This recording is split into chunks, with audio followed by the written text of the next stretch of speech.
নমস্কার বন্ধুরা, আরেকটি নতুন ব্লগ নিয়ে আপনাদের সামনে চলে এসেছি। দেখুন, এটি হচ্ছে বকখালি বাস স্ট্যান্ড। ঠিক আছে, কম পয়সার সবচেয়ে ভালো হোটেল আমার মতে এটি হচ্ছে বাঁ দিকটা দেখুন, বকখালি বাস স্ট্যান্ড। আর এটা হচ্ছে আমাদের হোটেল সাগরিকা। আমরা এর থার্ড ফ্লোরে মানে তিনতলায় রুমটি নিয়েছিলাম। সেকেন্ড ফ্লোরে, মাফ করবেন, তিনতলায় রুমটি নিয়েছিলাম সেকেন্ড ফ্লোরে। আমাদের রুম রেট পড়েছিল মাত্র 300 টাকা। তার জন্য আপনাদের কাছে এটি শেয়ার করছি, যারা আসছেন তারা এই হোটেলে যাতে থাকতে পারেন। আমি বাকিটা সব ফোন নাম্বার দিয়ে দেব। এই দেখুন, এটি হচ্ছে, আমি নর্মালি ভিডিওটা বানিয়েছি একটা কারণের জন্যই, কম রেটে হোটেলটা। আর হচ্ছে যারা বকখালিতে এসছেন কিন্তু মানে বীজটা, মাফ করবেন, বকখালিতে যারা আসেননি তারা বীজটা যাতে উপভোগ করতে পারেন, তার জন্য আমি বীজটা তাদের জন্যই তুলে ধরলাম। আমি বেশি বড় ভিডিও বানাইনি, মানে অন্য কিছু এইখানে যাওয়া সেখানে যাওয়া। বকখালিতে অনেক সাইট সিন আছে, যেমন হেনরি আইল্যান্ড, জম্বুদ্বীপ। আমার যদিও তোলা ছিল, আমি এটাতে দেইনি। আমি শুধু যারা যাননি তাদের কাছে তুলে ধরার জন্য এটি বানিয়েছি। দেখুন বৃষ্টি, আপনারা দেখুন শুধু, একদম নিরিবিলি, এত সুন্দর ন্যাচারাল বিউটি, মানে হচ্ছে পরিষ্কার হাওয়া, ফ্রেশ অক্সিজেন। যদি কেউ নিতে চান, ধরুন কারো হার্টের প্রবলেম আছে, আপনারা অন্ততপক্ষে 2 দিন গিয়ে ঘুরে আসুন। নিরিবিলি পরিবেশ, দীঘা, পুরী, মানে আরও যে সমস্ত জায়গাগুলো আছে, এখন ভিড়, প্রচণ্ড ভিড়। সেই তুলনায় এই জায়গাটি যথেষ্ট ফাঁকা এবং মানে সুন্দর, কোনো এখনও নোংরা হয়নি।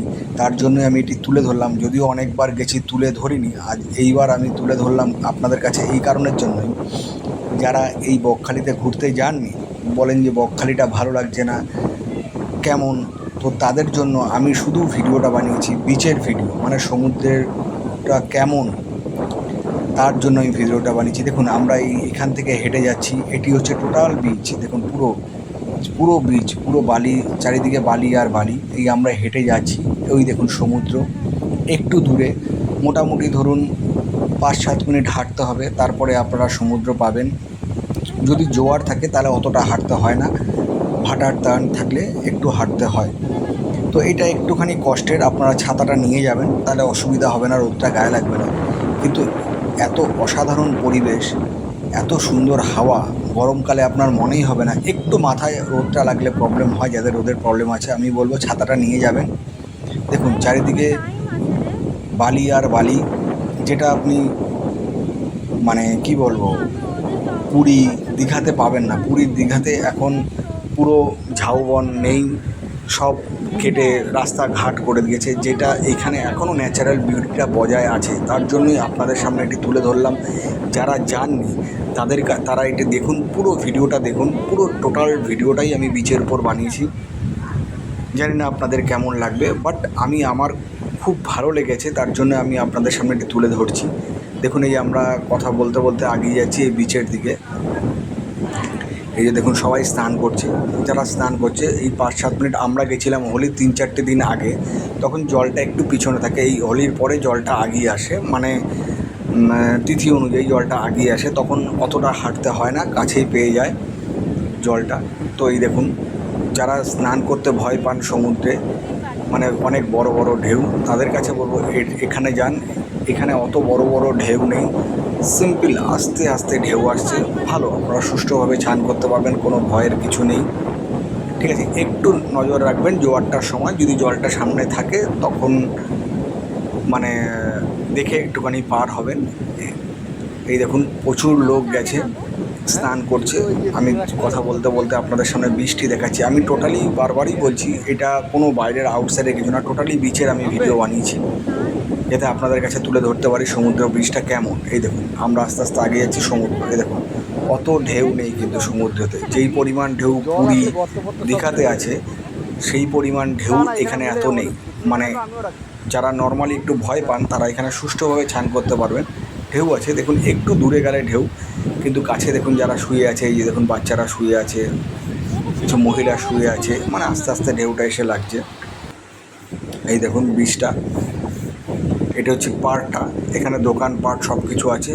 চারিদিকে হচ্ছে এই দেখুন ঝাউবন, ওই দিকটা চলে গেল, পুরো টোটালটাই বিচ। এই যে ডান দিকটা আবার ঘোরাচ্ছি, আপনারা গেলে আমি মন্দিরটা দেখাতে পারলাম না, এই ভিতর দিয়ে জঙ্গলের ভিতর দিয়ে একটা মন্দির আছে, এই মন্দিরটাতে দেখে নেবেন। আমি যদিও ভিডিওটা করতে ভুলে গেছি মন্দিরটা, এর পরের বার গেলে আপনাদের সামনে অবশ্যই আমি এই ভিডিওটা তুলে ধরবো। এই ভিতরে একটা খুব জাগ্রত মন্দির আছে, আপনারা গেলে অবশ্যই দেখে আসবেন। এই দেখুন বীজটা, এবার রাতের পরিবেশটা আপনাদের সামনে তুলে ধরছি। দেখুন ঢুকতে গেলেই এই মন্দিরটা পড়বে, গঙ্গা মন্দির। এটি হচ্ছে বকখালি। এই জায়গাটা হচ্ছে টোটো স্ট্যান্ড, আপনাদের টোটো এখানটা এনে নামিয়ে দেবে যদি টোটোতে আসেন। আর হেঁটে আসেন তো কোনো অসুবিধা নেই, বাস স্ট্যান্ড থেকে মিনিট 3 লাগে এই বীজটা আসতে। আমরা ওই জন্যই ওইখানে ওই হোটেলটা নেই, বাস স্ট্যান্ডের সামনে হোটেলটা নেই। বাস স্ট্যান্ড এই রাস্তাটা থেকে একটুখানি বাদিকে গেলেই বাস স্ট্যান্ড, মানে 3 মিনিট, হয়তো 3 মিনিটও না, তাও আমি বললাম 3 মিনিট। এই দেখুন দোকানপাটগুলো রাতের বেলা।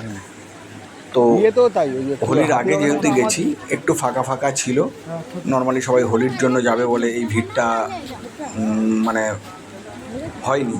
হোলিতে ভিড়টা হবে বলে ছুটিটা নেয়নি সবাই, এর জন্য এত ভিড় হয়নি, ফাঁকা ফাঁকাই ছিল।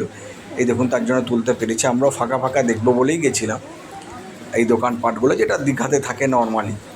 এই রাস্তাটা দিয়ে আস্তে আস্তে আমরা যখন হেঁটে যাচ্ছি, দেখুন বীজটা কীভাবে গিয়ে পড়ছে, এত সুন্দর, যেটা আপনারা দীঘা পুরীতে আছে, পুরীতে গিয়ে ঠিক এইভাবেই পড়া যায়। কিন্তু পুরীটা এখন অনেক মানে গ্যাদারিং হয়ে গেছে, লোক প্রচুর লোক ওখানে যায়, তো ভালোও লাগে না অতটা। ঠিক যাদের অনেকেরই ভালো লাগে, আমারও ভালো লাগে, কিন্তু বাট এত লোক ভালো লাগে না, পুরীর সমুদ্রটা ভালো লাগে। এই দেখুন আমরা কথা বলতে বলতে আস্তে আস্তে এগিয়ে যাচ্ছি সমুদ্রের দিকে। দেখুন ঠিক এই যে দেখুন আমরা যে হেঁটে যাচ্ছি, এই জায়গাটাও কিন্তু হালকা হালকা বালি, এটা সমুদ্রের বালি, যদিও এটা রাস্তা। এই ঠিক পড়বো, আপনাকে দেখাবো সমুদ্রে গিয়ে পড়বো, মানে বালিটাতে গিয়ে পড়বো। এই দেখুন এই জায়গাটা থেকে আমরা আস্তে আস্তে সমুদ্রে গিয়ে পড়বো, মানে বালির যে সমুদ্রের বীজটা যেটা, এই দেখুন এই জায়গাটাও বালি, কিন্তু এই জায়গাটা বালি। এই যে এইখান থেকে চালু হচ্ছে, দেখুন এই পুলিশের কিয়স্কটা থেকেই আপনারা একটু এগিয়ে গেলেন, এই দেখুন দেখুন এই ঠিক বালি পড়ে গেল, এই সমুদ্রের বীজ চালু হয়ে গেল।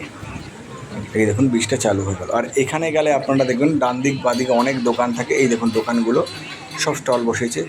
এখানে গেলে আমি বলবো পপকর্ন ওরা বানিয়ে দেয়, মানে চিজ ফিজ দিয়ে 60 টাকা 70 টাকা দাম নেয়, আপনারা অন্তপক্ষে একবার খেয়ে দেখবেন, দারুণ। এই যে এই বাদিকে বানায়, এই বাদিকে একটা কি দুটো দোকান আছে, 60 টাকা 70 টাকা নেয়, পপকর্ন চিজ দিয়ে বানায়, খুব দারুণ খেতে। ঠিক আছে, মানে পপকর্ন বলতে ওই ভাজা পপকর্ন না, মানে আপনার ভুট্টার দানাটাকে সিদ্ধ করে ওরা চিজ ফিজ দিয়ে মাখিয়ে দেয়, লেবু টেবু দিয়ে, দারুণ খেতে। আপনারা একবার খেয়ে দেখবেন। এই যে ঠিক বাঁদিকে এটা বানায়, এই ডান দিকে আরও স্টল আছে, মানে কী বলবো আইসক্রিম আরও অনেক কিছু পাওয়া যায়, আপনারা খেয়ে দেখবেন। আর এই দেখুন বীজটা, এখানে চেয়ার পাতা আছে, 20 টাকা করে ঘন্টা নেয়। আমি বলবো আপনারা অন্ততপক্ষে 4-5 জন গেলে একটা প্লাস্টিক কিনে নেবেন, ওইখানে বাজারে হার্ডওয়্যার দোকান থেকে একটা প্লাস্টিক কিনে নেবেন, 40 টাকার প্লাস্টিক কিনে নেবেন। এইরকম বিচে পেতে বসবেন, শোবেন, 1 ঘন্টা 2 ঘন্টা 4 ঘন্টা যত পারেন থাকুন, কোনো পয়সা লাগবে না। আর এখানে 1 ঘন্টায় মাত্র 20, মানে 1 ঘন্টায় 20 টাকা নেয়, প্রচুর, মানে বেশি নেয়। এটা আমি বলবো আপনারা না বসে বাজার থেকে আসার পথে একটা 40 টাকা দিয়ে 50 টাকা দিয়ে একটা প্লাস্টিক কিনে নেবেন, নতুন প্লাস্টিক, ওটাকে 3 দিন বা 2 দিন যতদিনই থাকেন নিয়ে যাবেন।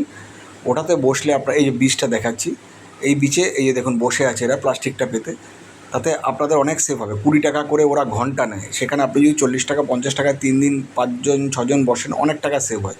50 টাকার মধ্যে আপনি 3 দিন বসে যেতে পারেন। তো আমি বলবো যে এই প্লাস্টিকটা নিয়ে যাওয়া, আর যারা বসতে চান বসতে পারেন। আমার ভিডিওটা আমি এখানেই শেষ করবো এই বীজটা দেখিয়ে। নমস্কার।